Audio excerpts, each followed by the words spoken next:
Welcome to another episode of Talking Statamic, the podcast where we talk with developers and agencies and people who use Statamic every day.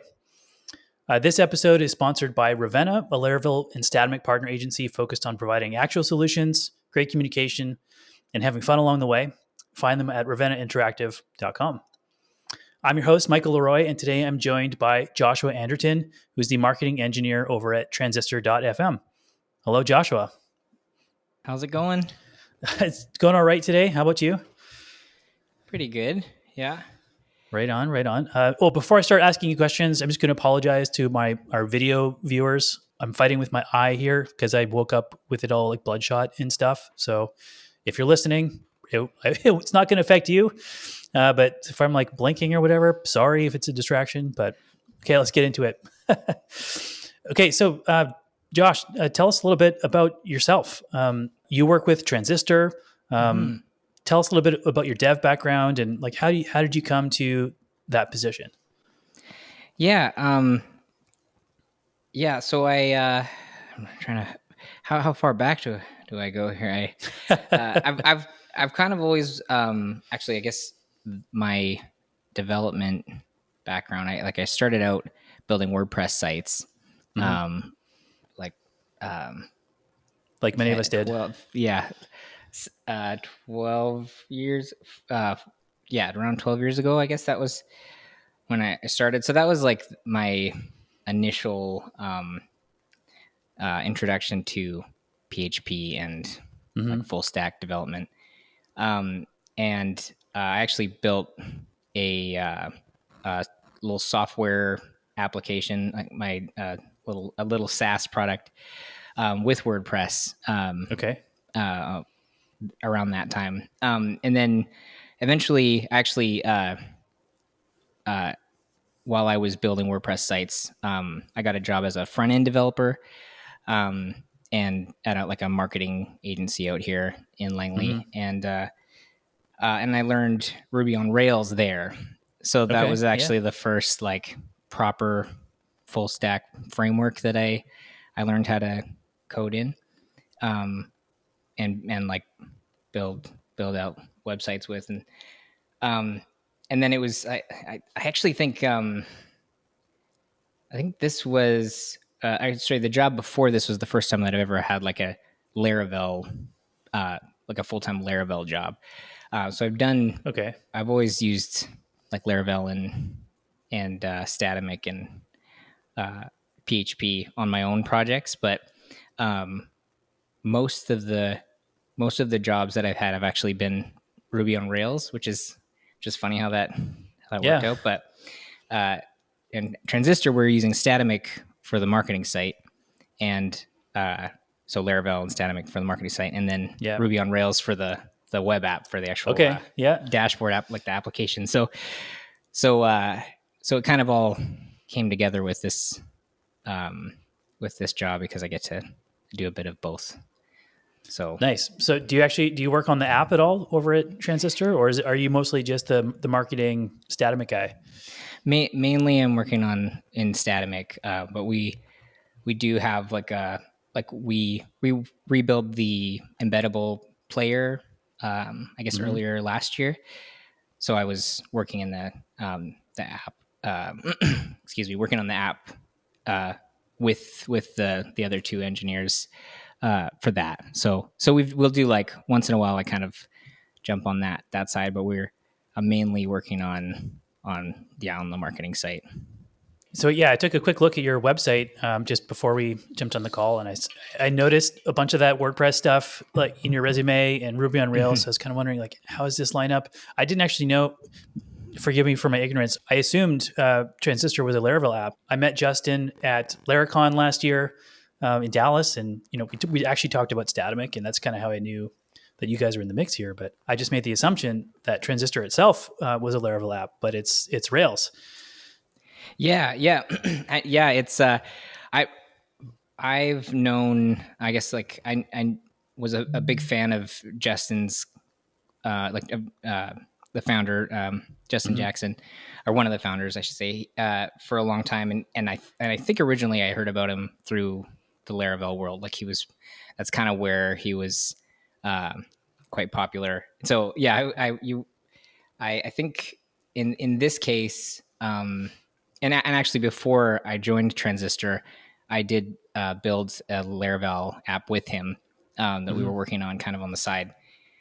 And but yeah, he's John, the other co-founder, John Buddha. He built the initial version of Transistor before they had met, and so it was already built out. And Yeah. like the cool thing about the like Rails stuff is like it's it's pretty as far as like the high level sort of infrastructure and like strategy of building an application in Rails versus Laravel, like a lot of it translates. And like Yeah. really like the what I really liked about working on a Laravel app after spending a lot of time in Rails was like bringing a bunch of stuff over, kind of like the way that things that they do well in the Rails world to bring that to Laravel. That was nice. It drove some of my PHP coworkers crazy, but it's like I find it's nice to be able to kind of pull from both. I mean, you can kind of do that when from whatever code language you spend time in. It's nice to For sure. like get to do that. But What kind of stuff did you bring over from your Rails experience? yeah, I think like for me at the time it was mainly like the way that I guess I remember. I don't know if it's still this way. I haven't been like really in the weeds with Rails in a while, so but at the time, like there was this concept of like a decorator that was not really as prevalent in the Laravel world, but basically it's like sort of like extracting some of the logic from controller and putting it in a different sort of like reusable class or like trait. Mm-hmm. And that was nice because it just kind of cleaned up a lot of the Laravel apps that I've worked on, that other people have built, and also ones that I've built as well. It's like there tends to be just so much packed into either the controller or the model, and Yeah. then it gets quite messy. So sort of like being careful about creating these separate traits or kind of like siloed functionality that you can kind of write tests for separately, Mm-hmm. and use in different places, but also mainly just like keep the controller and model a bit cleaner. That wasn't like you see a lot more of that in Laravel now with like actions and stuff, but at that time there wasn't as much sort of like a not convention. There wasn't as much Okay. Yeah. convention in place, so it could get a little messy. So that was one. That was probably the biggest thing. It was just like Mm-hmm. it's nice to look at clean, organized code. So Yeah. it feels good to clean up code. Yeah, that's for sure. Would you say that like some of those conventions are a little bit more well established now? Yeah, yeah. I think so. Like PHP has a kind of a bad rap because I think most people when they think of PHP, you think of like a file that has HTML and JavaScript and Mm-hmm. PHP all in one file. And so I think it did take a long time for that community to sort of like rethink about like let's just keep things much more organized and in their own Yeah, places. you bet. Yeah. But I do feel like it is much better now, and there's just so much momentum in that community of like people just creating new things and like contributing Mm-hmm. in different ways, and collaborating in different ways that yeah there's a lot of really great options for that now. Yeah, and I think we have Laravel to thank for a lot of that. Even just going to Laracon, just seeing some of the demos from on the stage, like somebody flying a drone with PHP, or there's a video inside of a terminal and stuff like that, all done with PHP was pretty impressive. So it's neat to see it sort of evolve in really fun and interesting ways too. So coming into Transistor, did they already have a Statamic app for their marketing site, or was that something that you brought with you? Yeah, they were already on Statamic when I joined. I don't think it had been. like they had brought it, they migrated it over from a oh now I'm it was I think it was Jekyll, like a static generated site Okay. Yeah. Yeah. before. I'm totally blanking on what it was, but yeah, so that was before I joined. So it was kind of like had just been brought over from there, so it was quite like bare bones. Hmm. And like it's Statamic is great because you can just like use it right out of the box, and it's just like a great. You have your pages and your posts, and we've we've done a lot of different things with it because we have a lot of sort of custom marketing tools and things like that that Yeah. we've just rather than building little apps for each of the tools, we've just used Statamic, um, What kind of like stuff have you Statamic built? collections. Oh, there's so many. One of my favorites that we've done is like we have like a free podcast intro archive. Okay. So I think it's just the transistor.fm slash, I'm gonna pull I it think up it's here. just free podcast. Is it free podcast intro music? Yeah, free dash podcast dash intro music. Sorry, intro dash music. And so it's kind of like this, just like a little scrollable list of tracks. Yeah.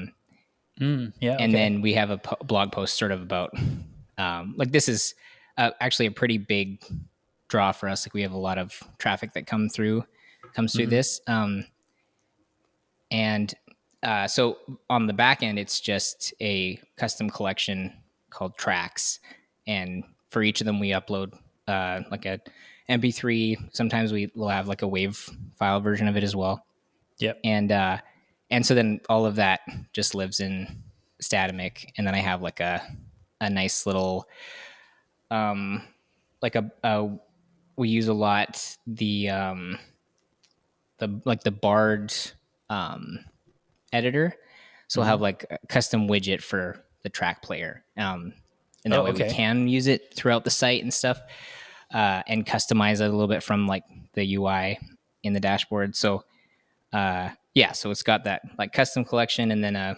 reusable Bard widget or set, I guess it's called. Yeah. So we have, and there's another, what's another one that we've got like, Well, one of the things I found this mhm, YouTube video from maybe 2 years ago where it was you and Justin sort of presenting kind of a new version of the Statamic site. mhm. And you were showing a sample of something where you would just put in the slug for one of the podcasts on the podcast app, and it would Oh, pull in data. I guess is it from the RSS feed, or right. it would sort of populate like the images or other sort of Hmm. metadata about it. Basically, we have a lot of different, we have a lot of places on the site where we'll mention a customer's podcast or like any podcast. And so rather than having to go and get the artwork and so, like some of Hmm. the metadata from the podcast site, I just had this. It's it's I think I've got it as like a custom field or field set, but basically it's a searchable or not searchable. Like you paste in the feed URL, and it Hmm. goes out and fetches goes out and fetches it from the actual RSS feed. Um, Does and it actually map the content into your entry then, or is it sort of just hitting the endpoint and caching it? yeah, it grabs it actually downloads the artwork, and we're using DigitalOcean for hosting the actual like media files, but Hmm. so it'll download a version of or a copy of the artwork and then save just the metadata that we're using usually, so like the title and description, um, and I think that's about it, and then it'll like if you go in and update the the podcast collection item, because we're using a custom collection for that. Hmm. Uh, if it hasn't grabbed that metadata and the artwork in a few days, then it'll like pull it again. Okay, Um, just make sure it's up to date and just stuff. yeah, but so it's pretty like it's pretty simple. but it does like, it's just nice for workflow. And so it's, and Statamic makes it really easy to do that kind of thing. Uh, so yeah, I think I've got like I actually moved all of that logic into like its own add-on in case we wanted to Oh, like okay. share it at some point. So we have like a few add-ons like that, but it's kind of a nice way to sort of separate it from the actual like website website code. So Do you guys have your own set of add-ons? I mean, you mentioned this one. Do you have some that you've released back into the ecosystem, or is it just stuff that you've just kept in house and it's just a way of managing your code and keeping things separate, or yes, their own so buckets or far, something? yeah, so far it's just been internal. Like we've just used it for the marketing site. We also have a free podcast website, like a separate Statamic site for our free podcast website.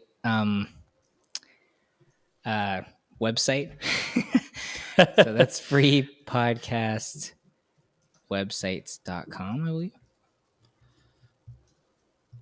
You have to Yeah. Google this now. Free podcast. Freepodcastwebsites.com. So that's a separate Statamic site. And so we just have those two right now, but that is sort of Well, it like, looks like some tailwind UI here. oh yeah.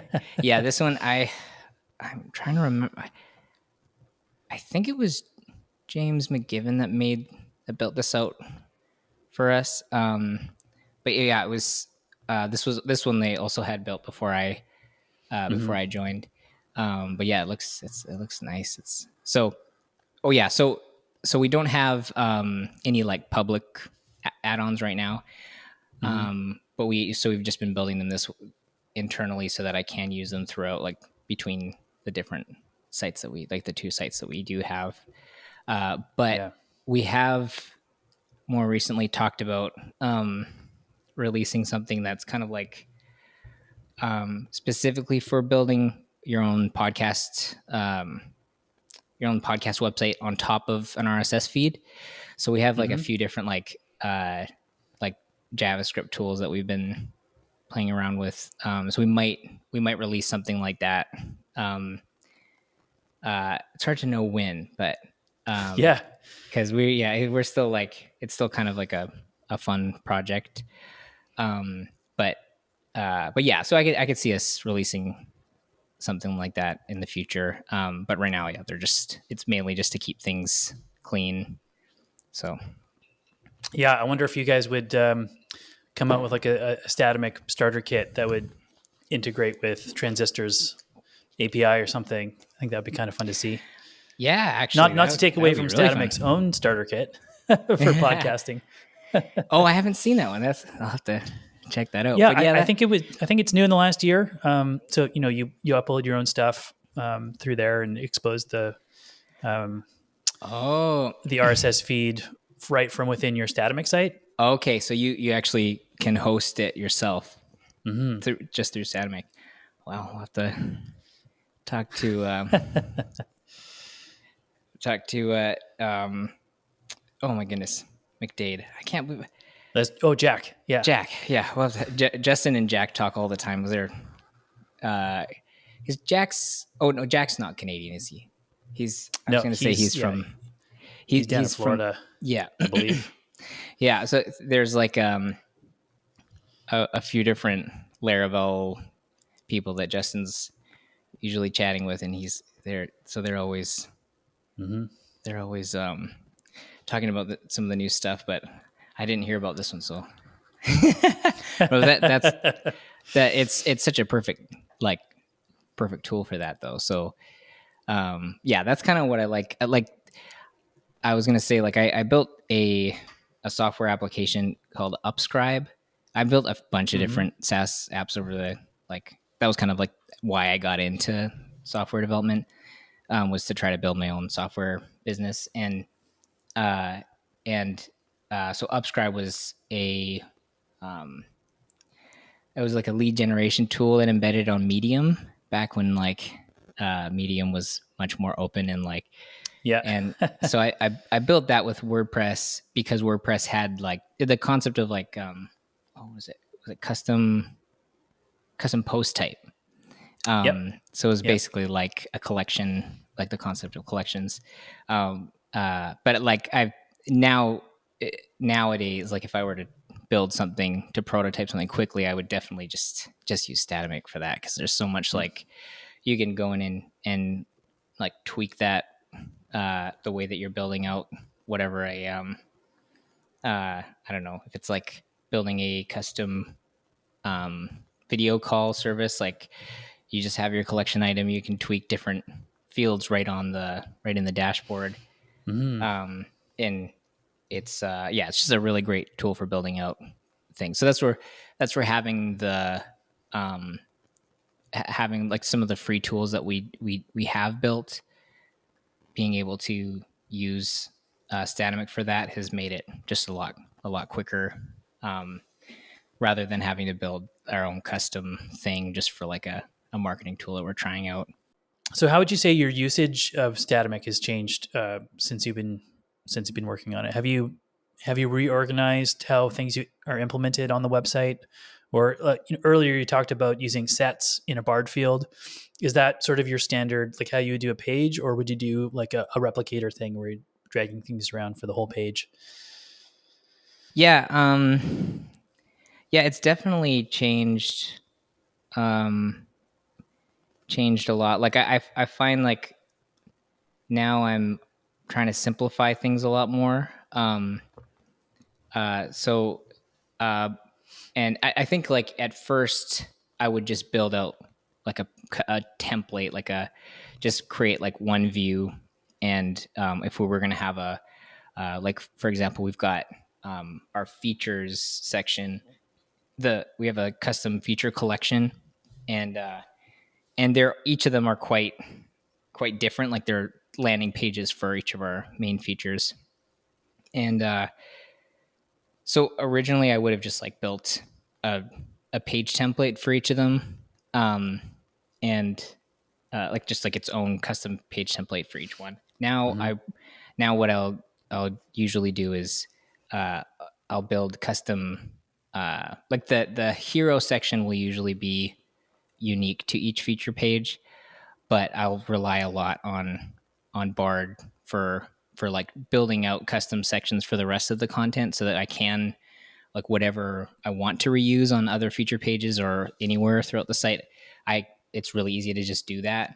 So it's Mm-hmm. nice because the workflow is just as easy, like it's just as simple. But afterwards, like that podcast tool is a good example. Like initially, we had built that just to embed podcasts on our customer pages, so we Mm-hmm. just show their shows on there. And but there's so many other places on the site where we'll attach a podcast. So like with a like I'm right now I'm working on like a sort of like Dribble, like it's Yep. like a Oh yeah. design sharing. So With the three we're Bs. yeah. So we're kind of building something like that just for sharing podcast website designs. Okay. Um, so ones that we find internally, but then also I'm sure we'll have like a way for people to submit them to. And we'll just have like a bunch of different ones, but they'll all have podcasts attached to them. So Mm-hmm. so as I've been building it, I just attach um, that entry, the podcast entry. I guess it's called like it's entries field type. So so I created a new um, what did I call it? Portfolio items, because I want to sort of use it in a few other places too. But so I have this portfolio items collection, and then I've added a podcast field type. So when you go to attach the podcast, it'll pull in the meta, create the podcast Mm-hmm. entry, and then assign it to that portfolio item, so that I can just embed a little blurb on the podcast on that podcast website um, landing page, or like show view. Yep. Yeah, so that kind of thing, just like being able to reuse a lot of different things as we go, just saves so much time for I I get so demotivated having to rebuild things. Like when I know I've got, like I already did that over there. I don't want to copy and paste it, like put it all over here, because then I know I've got to edit it in both places at some point. And so, but then Spoken like a true dev. there's always like a balance there, because it's like I'm using this in a bunch of different places. It breaks in one place, and now everything's broken. So it's like finding a nice balance. But yeah, that's definitely the like one of the benefits is like when I've converted a lot of those like custom page templates to like just having like a hero section, and then that bard, embedding that bard field, and then just building custom sets. For it. So, yeah. How would you say that Statamic has benefited your team overall? I mean, it sounds like it's made you more productive, right? You're able to whip up prototypes more quickly than using WordPress with custom post types or things like that. What else has it done to sort of lift things for you guys? Yeah, it's I mean, the dashboard is like Jack's like a phenomenal designer, like definitely one of my favorite designers. So the UI on the dashboard is just like very clean, very easy to use. So we all have like the whole team has access to the marketing site, which I don't know that that's very common. Like usually if the engineer, one of the engineers wants to write a blog post, which depending on the company, that's probably not very common as it is. But usually you would just like, give it to the marketing guy and then he'll post it or whatever. Right. Sure. But we all have, like our engineer, Jason, I know he has some blog posts, excuse me. He's posted, on the Statamic site, because he's got access, and it's like, so that I think with Statamic, it just makes it easy for like there's 6 of us now, and everyone's able to just go in and create content, and so that definitely that's been like probably the biggest benefit, just like the ease of use. What's the workflow like? Do you guys log into production and do stuff, or do you all have your own local copy and just get pushed once you've made your own changes on your own end? Yeah, it kind of depends. Like usually if it's just like a blog post, like if it's like a quick, like a PR kind of a post or whatever, Justin will just create it on production, and then I'll pull it.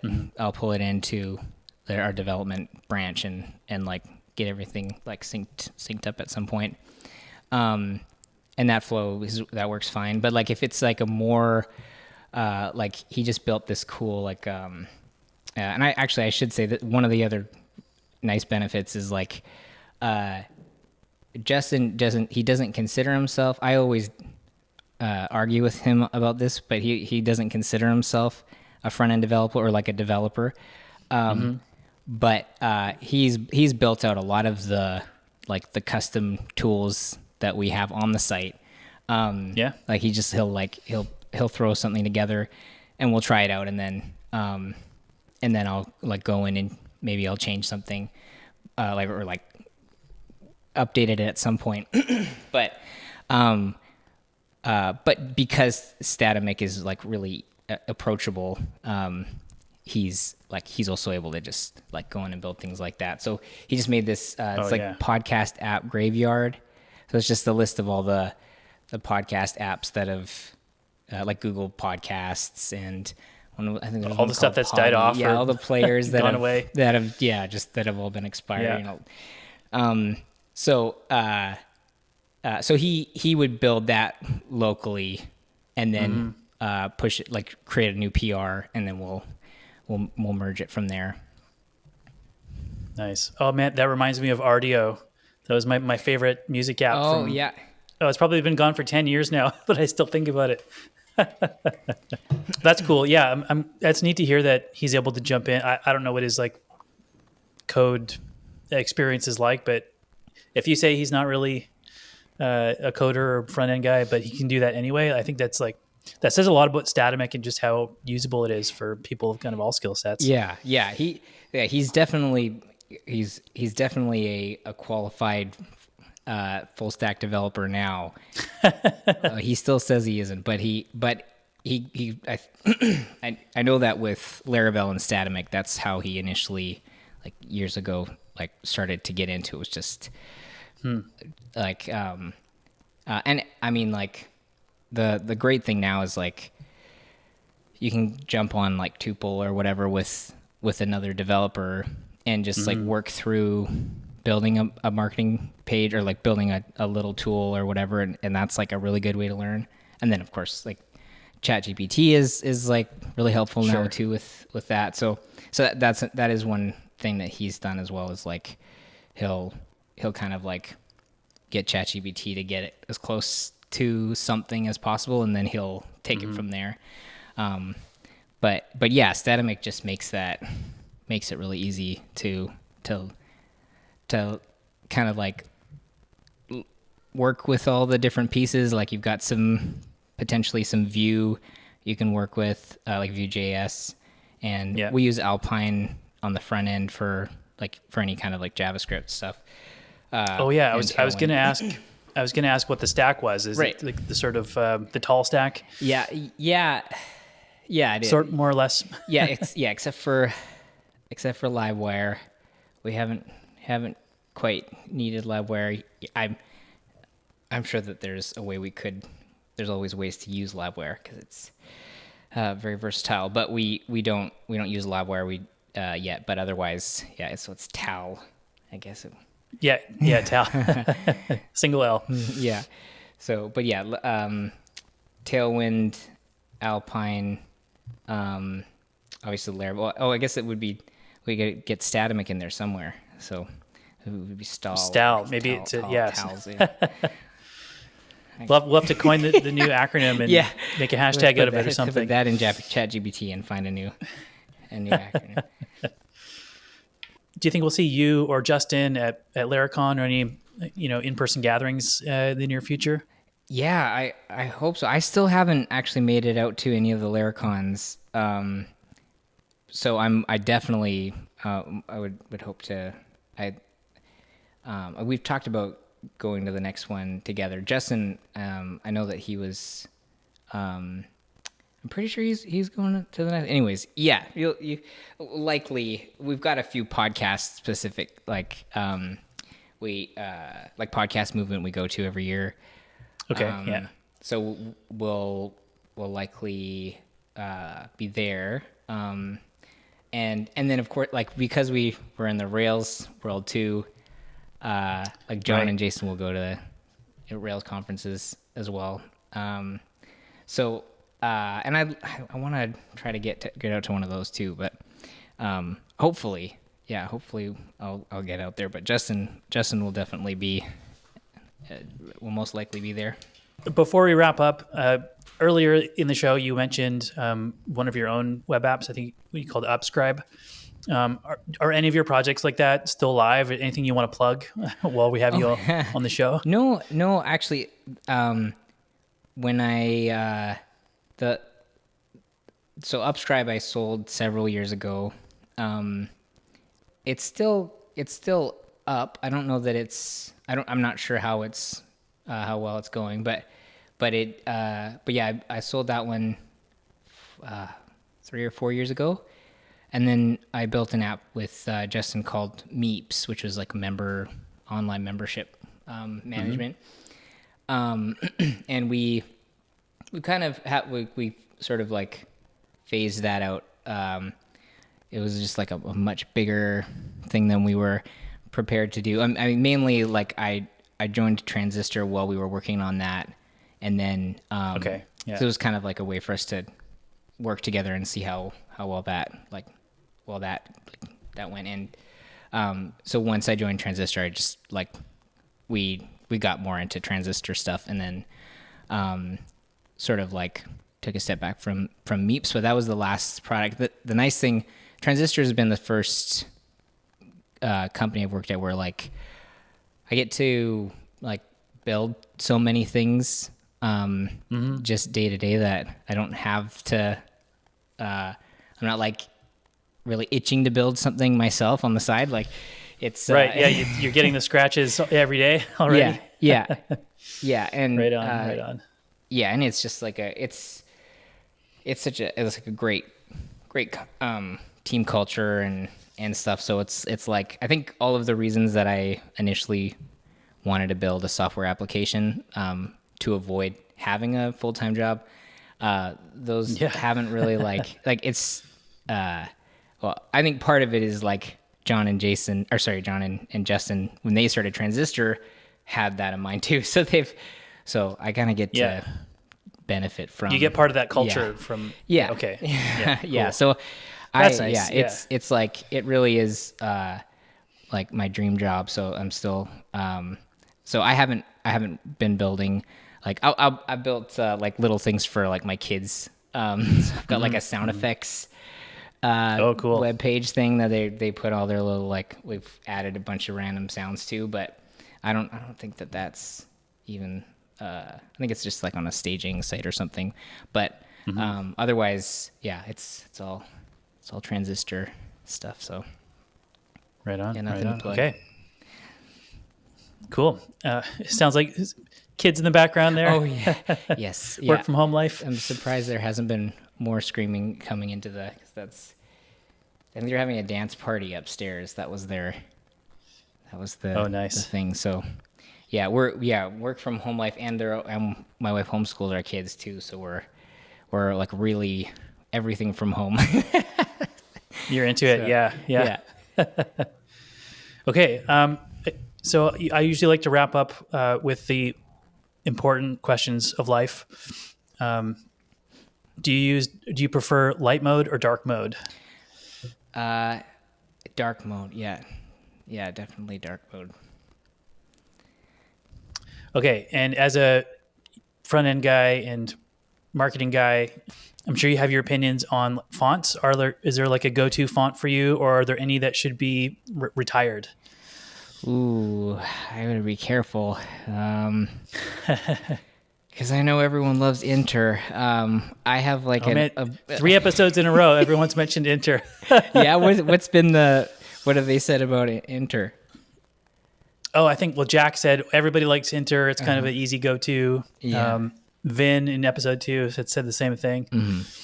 Yeah, it is a nice font. I think I've got like a bias against it because I've seen it everywhere, and I can't help. Like I did start in was doing a lot more like design at the beginning.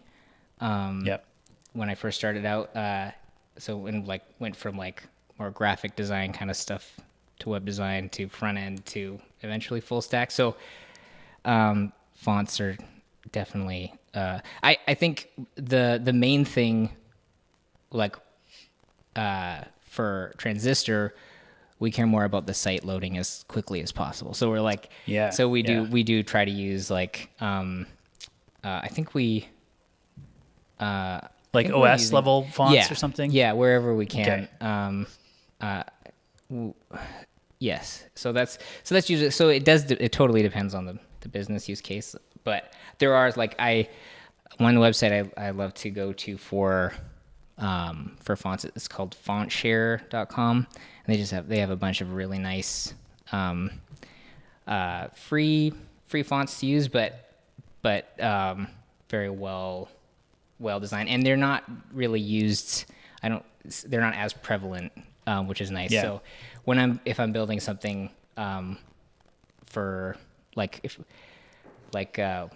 when we're building like business cards or like a like print stuff or just like a side like a marketing landing page or something that might not be affiliated with the main site, I'll go there for at least for inspiration. But right on. So I don't know that there's one font. There's one on FontShare called Satoshi that I really like. It's just like a nice sans serif, but yeah, it's yeah, fonts are definitely it's a fun topic. yeah. You can talk about it all day long for sure. And again, are you a pepperoni? Are you a pineapple on pizza guy? Yeah. I it's funny you mentioned pepperoni because that's usually that's all I'll ever order is. I mean, I was going to edit that part out, but I can't now. Yeah, right. Yeah, oops. So, yeah, but I do enjoy pineapple pizza for sure. Right on. Yeah. Okay. I think that's 3 for 3 so far. Okay. So I'll have to keep a running tally. Where can people find you online? Are you on Twitter? What's your website? How can people find you? Right. You can find traces of me on on Twitter, and are you a bit of a recluse? Yeah, on the web. More recently, yeah, that's I haven't. I'm not posting as often anywhere. I do. I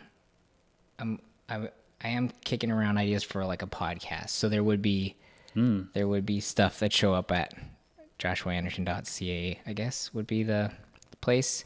But now that I've said that, I feel that I need to update my Statamic site. Oh man, make it. Yeah, it's like been a long time since It's always like my dad owns a landscape company, and and so for him it's like he doesn't get to take care of his lawn because he's spending all. So he's always upset about. Oh yeah, he's always like, comes home and it's the classic cobbler's kids don't have shoes dilemma. Yeah, right. So that's how I feel about my website. I want to change it, but yeah, I think that's a sort of a common thing for people like us who were always wanting to build the new version or keep it up to date or something, but it's always the last thing on the list. Right. Yeah. So anyway, but thanks for joining me on the show today. I think that's a wrap. So a huge thank you to Joshua Anderton from transistor.fm for being here today. If you enjoyed the conversation, please make sure to subscribe on your favorite podcast player. We're over on YouTube if you prefer to watch, and you can leave us a review or comment there.